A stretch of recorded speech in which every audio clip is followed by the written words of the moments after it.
Assalamualaikum beautiful people, welcome to our channel।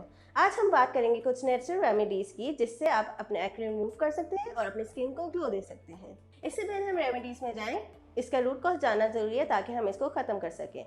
Acne clog pores, excess oil production और bacteria की वजह से होता है।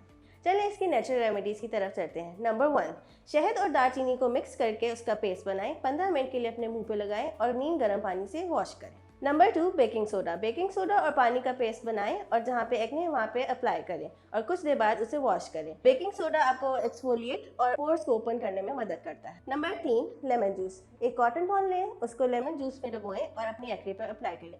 सिट्रिक एसिड जो है आपके दानों को खुश करता है जिससे वो खुद ही खत्म हो जाते हैं। नंबर 4, हल्दी और दही। हल्दी और दही का मास्क बनाएं, 20 मिनट के लिए अपने चेहरे पर लगाएं और धो दें। हल्दी की एंटी इन्फ्लेमेटरी प्रॉपर्टीज जो है एक्ने को कम करने में मदद करती हैं। तो ये थी आज की इन्फॉर्मेटिव वीडियो। मिलते हैं अगले एपिसोड में, तब तक के लिए अल्लाह हाफिज।